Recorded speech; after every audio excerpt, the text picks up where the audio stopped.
hian kata po thil tharani a hei so na hian thla ko ma kalo en nuam Phar hospital de Phar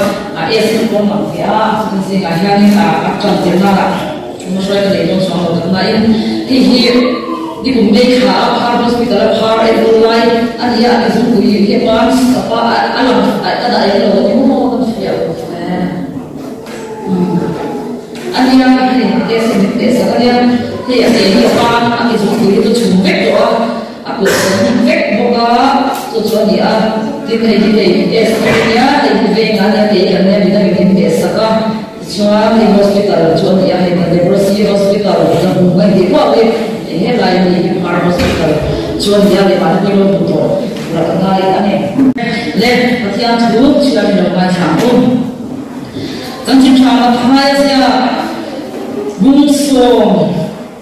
Zang ria Kaka hết qua được sắp ra chả có ra thì khăn nhảy chả được này nhảy được quá Dân chính tra là thay ra bung song Zang ria Dâm lâu thì dâm hula mình thi để gài khổ la Phar thì xem hula răng quay lên nó chua ăn chịu ăn khổ đi quá khổ đi để ăn chịu Kian di hotel motor trong một thua school à không thua mà thua cái thua sẽ là trong các cái iman các thầy các ông thầy ông mò các ông chuyện này trong xóa lên nó làm phẫu thuật nó bảo cái tụi con nó sẽ tiếp tục nữa cái gì nè làm sao rồi sẽ sai cái điều này trong chuyện tham Malaysia bung khát sang sông đi trong sông đi để bằng cái bên trong chuyện tham Malaysia bung khát sang sông đi để bằng cái bên tin anh em là Phar ở đâu in chuan đi chia bên thế tin amma trên trên nghe chia mà tin đi chuan ở không phải em mà hành bana adega cái thứ ấy chia bên tổng chế adia thì chuan chỗ để chỉ biết là Phar chu alo để tập hala alo chia bên ta Zohana pakhatna bunga chang thum Zohana pakhatna bunga chang thum cái Bible là chọn phek za thum somdi le pakwa ni em Zohana pakhatna bunga chang thum Pathian kan hmangai na chu hei hi ani athupek te kan zom hi athupek te chu akhir si lova athu kan serlal pang kan sa tan mal min som sak theu ro se tukin Zing a hiam Phar pual ani awangin iswa thupek zom tur kan ni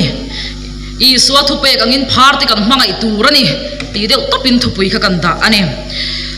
Phar ni ani angin Phar te chanchin khatoi te kan ngai tha anga nachina e kan government secretary na ron soi teu to khata khanin an ron ziam mai a omvenial boka e Phar lama hang ka tuya wangin hei tu na Mizoram po shwai tu te Zing mi a shwai tu lok Zing mi te khanin tools manrua tur te khami khan shil nok noka ka veitian sha kanin text vote thina tuna hianin India rama Phar ve India rama khovera Phar tam na ber chu India rama ni a India rama po chuan north east a po khan an ve zel to a e nong po kha siram chunga khan Phar ka somsari le pariat vel an oma chuta chuan leprosy colony an ti mai a kana chinaron chiarang khan an mani engkol na colony kha awmani chu chuan Tripura a Phar colony omboka Phar ho bi kan da na kha an omboka ni chu khanga te khan enkol tumu balpo omlova enge thang Phar na lo ve te kha anda khoma ti chuan Phar colony an lo ti ta ti chuan Mizoram a chuan colony chu kan nei lova ni ma sela civil hospital sarkar hospital hnuaia khan ward pakhat angin mishing pa ngai nen natna khan natna ve ve lo te nen khan khungpol chi an ni si lova e chumi ni wang chuan civil hospital hnuaia khan e Phar hospital kha Dalebrosy hospital kha awma chu chu tlabung khopui chung lai taka tanga vasir dewa vapia dewa bike chuan mini thumvel kan vakal ani chumia chuan hospital kha mun separate dewa he hulum lova khan anda ani chu chumi huna chuan kini po kha kan vakal khani thalak te in huang khani ani ye te chuanin mizo zinga ke mani mizo tisen kai tisen dik tak te zinga po khan phar dat na ve kha anom ve le zel to a ama chuan slum area vela india ram chunga mirathe lutuk slum area vel le mirathe kha anga ina an ve tur mo kan ti lai kham ke mani mizo te zinga tang ngei po khan ka ve kan om ve ni ti te po kha in shat ka do em ani ti chuan phar te din hun chu Leviticus ate kan mua kan pathian thu aziak danga po omani phar din huna chuan mi in phar nat na khalo ve chuan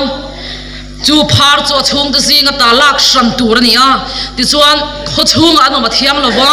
dai pona pu ka te katiang khan khoi em hun lai an omanga an chung te khan chu ti te ringot a tui le choi lova an thi khong te ngot an lai na ta ni chuan an ei tur kha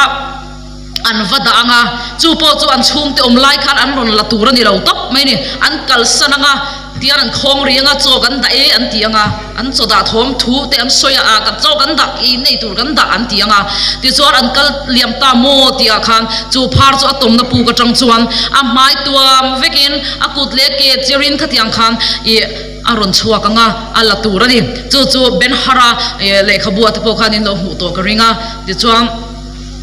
Jesus Christ ti fi ma te po khan mu thein a om ve khamo chu tiang chu ani phar te khan leina dom em ani a chan chu he phar hi atlak van duai tiang khani a tu man phar ve kachak an tilwang ni ma siran man ni an no ve khan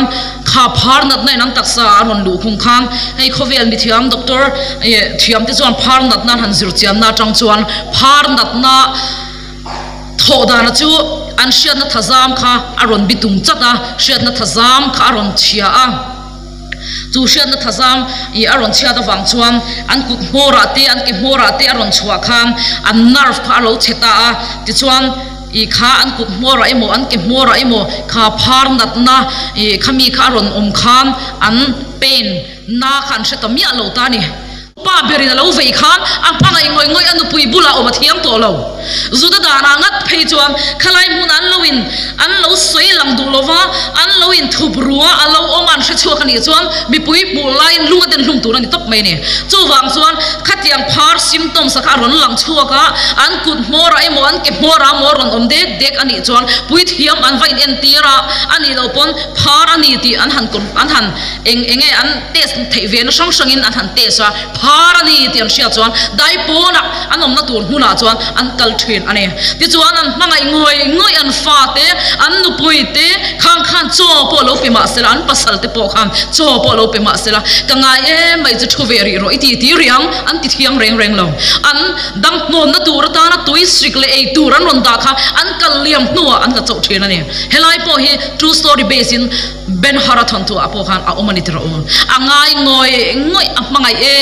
em anu pui khangai lu to sin kha phar khan ni ma sera nu pui ra e tur ron da la khan nu pui bula po om thelo anu pui kal liam tur khamit tui ne na thir lai kha an ron soi ni chumo anu ka nu ki ul zel ke chu bang chan nu no zo itun zinga han soi ka tum shan lam tu di ang khom jam phar din mun kharap thak em ani dai po na ngom chu mai ani lo zun ram thiar mo an ei thei tur zong thil dang tui mo na ne me mo ei turan kal ve tur te po aniang ko ma mi local thoman sia chuang phar ka ni mi bol hlo ka ni ka phare an ti pi amai ni mi bol hlo ka ni tia an aw khangai ni chu an van lai na am em tru an du reng wang ni lawan sing no na wang dui na ron thleng kha arap thak em ani tun naya ate khin na nai bera ke ma chiang ve tak chu covid-19 coronavirus khani tru kan ramin ganan mer shiat ve khoveri na voi khatna ganan mer shiat tamai kha phar ti lawa chona rap thak ani tru chung ta thi po kan tra thei lawa kan kal thei lawa kan ve palani zamin an quarantine tamai bok khani a helai mura khatiang quarantine khin to em ka helawa in to ve tho ka ring tu tiang choni khopui chunga phe chona rap thak em ani rap thak hian so ifia zo lo ni phar em ang khani lo ma sela coronavirus atang khan in ngai to na kha lape han da sun ma teu han kaltir ma teu tu ti ang choni ni ma sela covid-19 ve coronavirus ve te ro chu sarkar in en kola developa ko khanin an relief mo an hi tur tuin nai tin reng an tak sati chak tur kha an omna quarantine center kha an handa mup pani khatro chungle khat nei thade uta phe chumo lungle cha maria poni tru chungle khat mi khau sa thei fa hau pe chu ei lein tuit anin tuitua thei zok hial ani kha mo tu tiang chuani ni ma sira kanin nai chil phalani rowa tu tiang chuan khung hanin kan omani kha khung ran ni te kharap thak em ane chung ai sa zok chuan phar te din hun kharap thak ani tro ni ma sira tu kin zinga hiam lali suat thu soi nge mai chiar chua tu ran ron soya khan achiang em mathaya bung som chang ria ta khan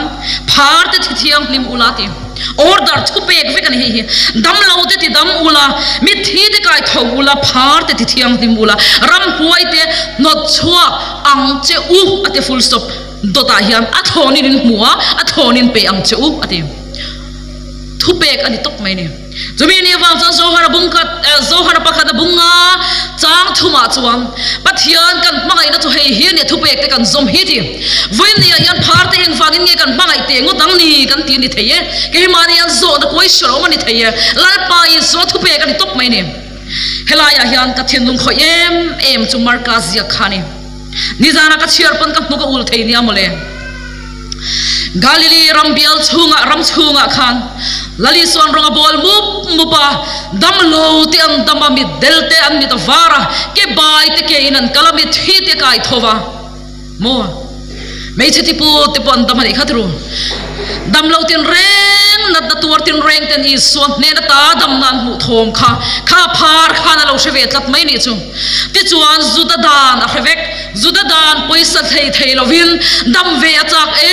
awang le thak le awang khan khalai bula khan kha phar kharon chuak ta ni chu helai thu hin zana po kan nuk ti ul tu ania dukin zinga ka chiar le pon kan nuk hela ul thei ni amole kha phar khan dam lo te an dam thom lo sia ke bai te ke an kal thu te zengan lo dam thu te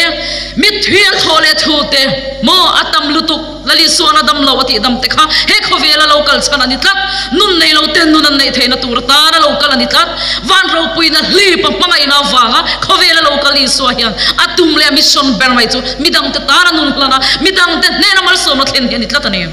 tumi ni wang chuan dam lo te pon dam zer ani kha di chuan he pharna da ve tu hian alo sheveta di chuan alo chuak ta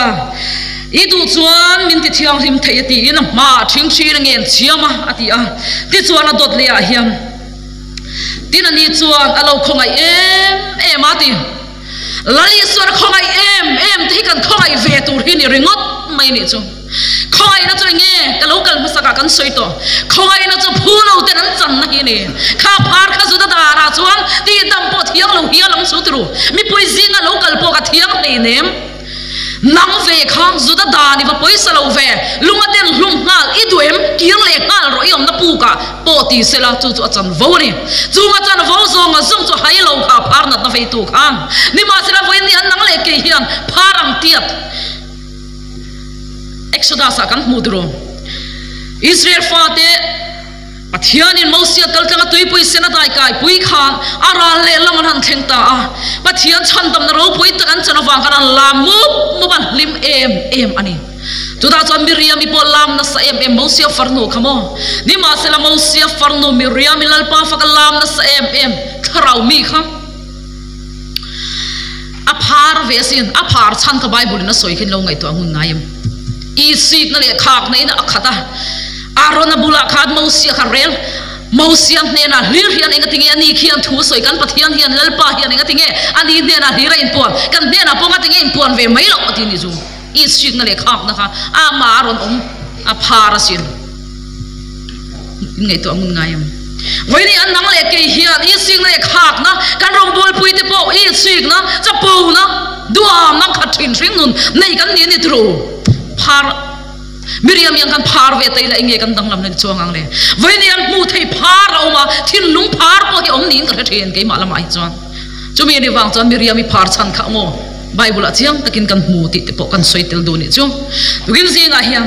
khalali suwa khan kha phar kha iswa kha zuda tilalani zudami ani zudadan kha shne lutu to diangin mi pui zong zong te po khan kha zudadan khan shelutu ni ma sera kha phar khan tam ve chakla achan zulali suathin lung ya mutlang aniang achan chu khati ti reng maya galili ramte ka per na tlang dung zong zong rong bolavak thina kha evangelist ro pui missionary ro pui tak evangelist angarong bol thina kha lukha na po nei lovakha amatan po nung man lovakha ile lo po nei lo si halten ko an nei mi ring fa pai ro chon lukha na nei lo chu wangin mi zui thei lawanga ti nuam sak na thahel mi ten na phe chon mi zui thei lawang ti khopa in ngai mi suwa khan gei chon chuan tur ka nei vel lo ti tu khan ati dam ve du nge yang ti hearing ka sing kha phar khan dule thile ka thimai ne ang chu min lo ti dam du lo po ni sela lungin min deng hlum po ni sela apoi lo ti ni suang puture na ma thing thi ni chu nang le ki po yan voi ni yan tro kan ani nei kan ni mai ni ang chu ti lali suang ma thing thi tur hi kan ni sin tro chu ta chuang ending e lo ti le lali suwa khan o zu da dani po poisa lo ve ati reng reng lo a khongai em a han de ka ti helai thu te ro pui ro tu ka du e ti kha phar khamo avai ngai tlom bok em tru kha phar pa in ngai tlom sia kha I du chuara ti ka du lo ti selang chuan ngai ka o e atile mayang buka khana kirle mayang buka kirle lo ni puran deng hlum mayang chu tiang song song huam chuan alon chua ka ni chu abahani surrender chiang em tru nang le ke hia chu tiang chu kan thei veng em le tlom na vor to phenali so ma yan veng sang nge kan thing thit thin le kha phar kha chuan mo lali suwa kha abesi ni ma sela besi yang kha chunga lo thleng lo po ni sela vui thei kan lo ti nang ti atin anun I surrender ani chu di chuan I du chuan ati ter kher min ti dam vero midang te po iti dam ati reng reng lo cross le ra pakhat pang in midang te po iti dam ani lom ni pathian fa pai ni lom ni ke ni po min ti dam la nang po iti dam ta che ti na anga chapu hun kha ba velo I du chuan min ti dam theye ati ani chu han ro pui em ti ro tlom na hian I suan nge ka chun te po ni ang ka ring zuda dan pui salawati dam da chan po hi ka ti zuda dan a khelu tu lali suwa kha tu da chuan ka du e ati ka du e lo thiang him tong che ati ti chuan choble chelin na lo thiang him ta ti kan mu ani ziak dang ka chiar to lo me tu ta chuan abana adeka ati hallelujah la paming fak nam ro se thuri ngota ti dam thei suwa khan mo authority at ku nei na ringon poina ti dam lo ka du te reng mai I dam hi ka du ti I chu ta zinga lim na ne le tu riang ka du success sin ati na ti atani ka du te reng mai tu wa chon le le van lal ber fa pa kan yelo Isua Krista kan yelo Mesia pathian shia thi kan yelo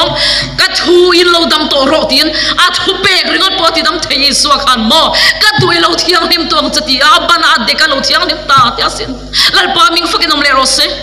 vene yan le brosi rong bol nei poi mo sin Isua mission ani tlat lali su hele yar nom lai khan a mission masaber tu midang te ti dam le midang te ta nun lan ani tu tu local chan ani nun nei lo ten nun nei na tura local chan ani kha phar khan nun ni nom sia nei to lo anu pui le fa mi pa ka ngai maya a chung ko bula om kha chak ma se a thei to lo a ring nun van duai na phar na na khang a par mit ve to lo a fa de bula om chak em ma se a par mit ve tlat lo dai po na om kha a thi thlengin an thi nu po an phum to ngai lo an troi ral mai chen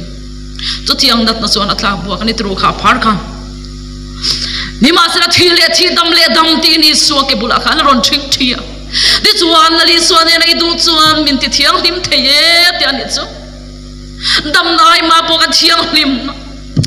o kan pathian thiang lim pathian ma thiang lim na dil ani chu kha phar kha du da chuan ani lali suan phar chu ka du elo thiang lim tong che ti ati chola phar chu lo re alo thiang lim ta ti ani cholel pa ming fakin om le ro se vein ni ro chuan ke ni ho hian atkin phar na ta vai kan la ve lo po ni mai the phar lu chu kun ka ta tong try khamo kan kal mai pathian ne la ke chong ka dil ani chu lalpa phar hospital akal ka du ka naute hi shwai ka du ke chu mo sang ni som kuma khan he phar chung changa hian adeka ti hi kalo shito kutin si bai kher adu sakna in fan ro pui zia te poi takin kalo sheve to ani ide to phar te he khowela lo la tat mai sia kam mu thai mi zoram chunga tlabunga an lo la tat mai ani chu wa chon phar hospital a hian kal ka du a chu phar hospital ka kal huna chuan an lu chunga kun ngata tong trai theina hun rem chang min siam sang che ide thin phar te ka deve ka du ne ka de chu lal pa mi fakinam ro se ka du na thi mo lal pa na lom zo ani chuan lal pan a ham chi ngai lo hun tha min pe ni chu hallelujah lal pa mi ro pi le ro se lali suwa chu ka ang katilo i suwa ka thuk zolo ka dam chung zong pana rong hi bol mai ka thuk ngai lo wang am nia ka ka sui ve mai chu ni chu mi ni wa cha phar lu chung ka gut ngata tong try ka du ber ani top mai ni ka vision ka focus ka ngai to na zong zong lu atu ni ka bung hospital ka kal chuang phar lu chung ka gut ngata tong try na ka du tong try na nei ka du ani ka ti ani chu lalpan ka du na timin shiat sakha ka thin lung du zong min pek athul ngai lo sil le fen ka mamo ringo ta ani lo rong bol na tur visona po hian ka thin lung du zong min pek athul ngai lo lalpa ming fakinam le ro se tugin zinga hian helai muna chapter 10 lo ding thar e khovela phar hospital a invite chon in kalve thei kharlo mai thei an lu chunga god nga ta tong try tur parin kalve seng ve kalo mai thei ni ma sela ti thei ve kan de ne chuwang chuwa phar ke ta na rong bol na kan ti ve thei ang zo na hi chuan rong bol na hian lo tel ver uti poi tukin zinga hian ka ran ho te ka cha du chuwa tin lali swa thu pe ani top mai ne chu lali swa hi kan bangai kan ti thin ti ru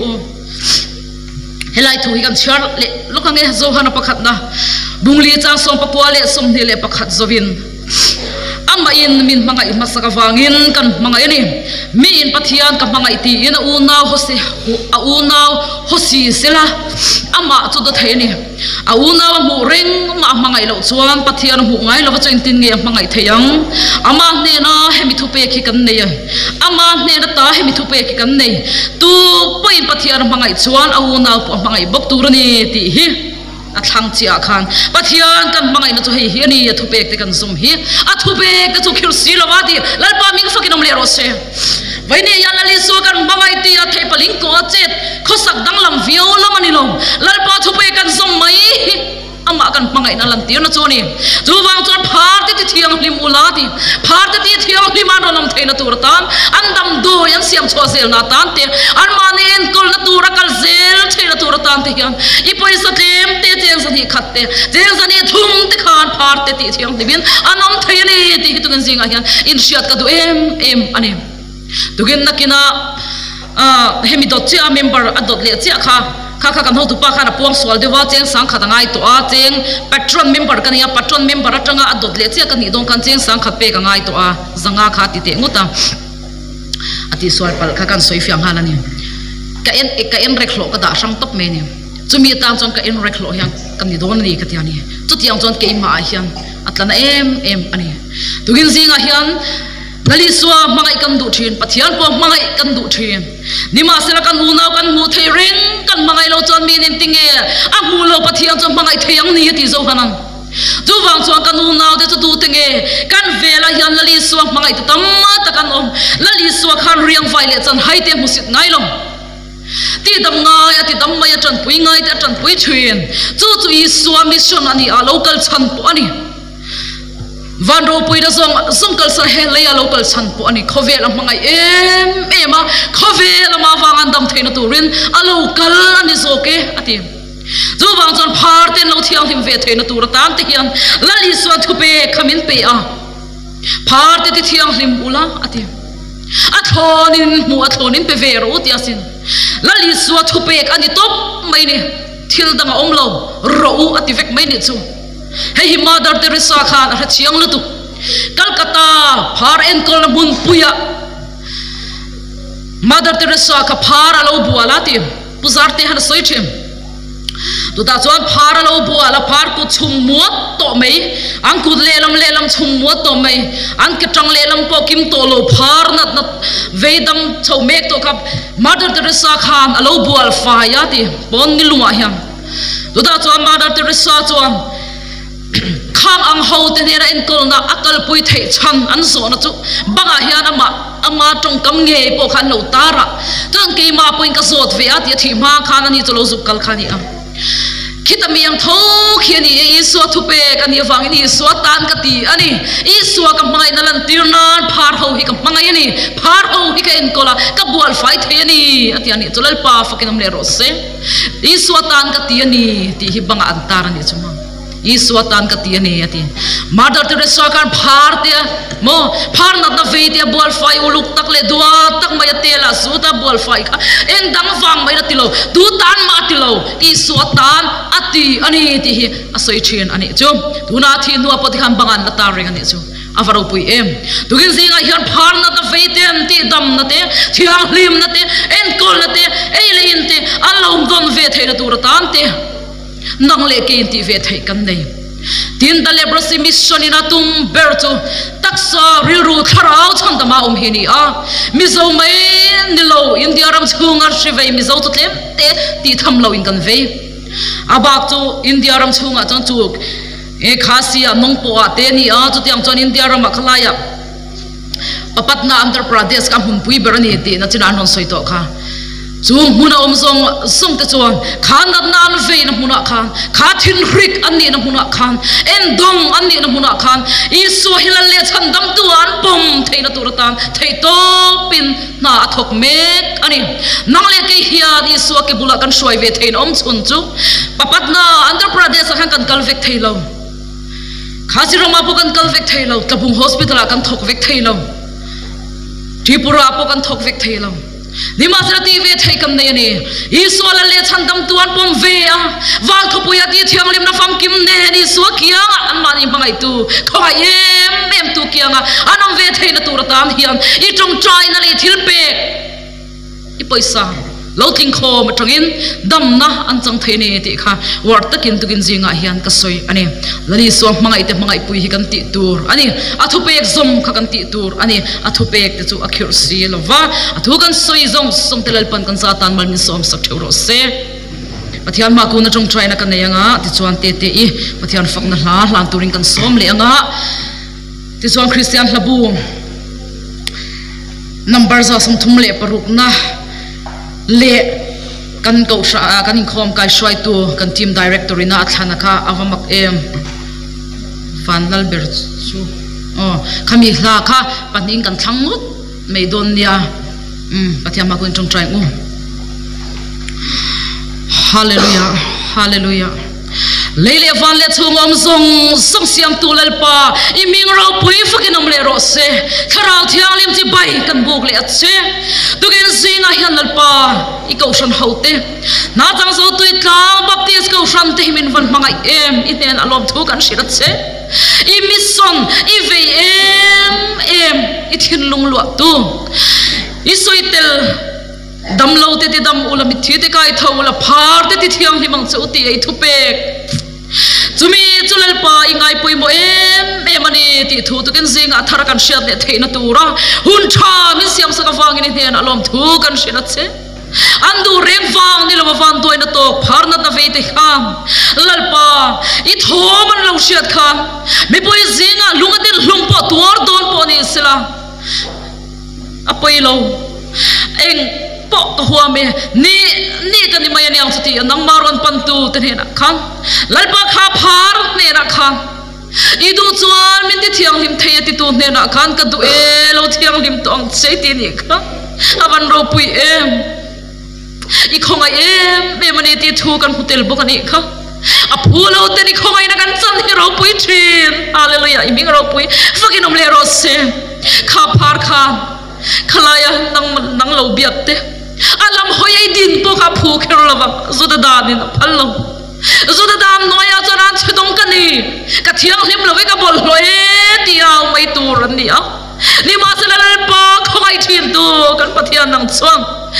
khongai adil kha ilongai tha idu chuan atilek fang po khamo idu chuan min tialo tin nang chuan itilo o ka duelo thiang hlim tong che tia chople chirin lo thiang hlim ta ani kha lalpa awahan ro pui em I mangai na thil long tong pui turi voi ni kong ralo te hi atharin kan thu cha mang khan kan thil long mit min ti war sak non leng che lalpa he phan na na ve te hian taksa ril ro tharau dam na fam kim an chan hi idu berani chumi tur chuan lalpa an mani ne ra chan chin thil na hi kal zel ani kha zuwang in voi ne ko hal hauten ti ve thei kan nei kan ti zel thei na tur poin lalpa to ken se kan thu cha hi malan som malang che hallelujah amen lalpa mangai chakan du lalpa nangma pangai ring po kan du nima serai thupe te kan som tok lo fo thien to ken zinga hian min ngai da bang che lalpa nangma pangai na chui thupe te kan soma ani si a chuwang in nangma pangai zel thei turi ni thupe zom turin min tran puyang che iswa krista mingin ka dile amen te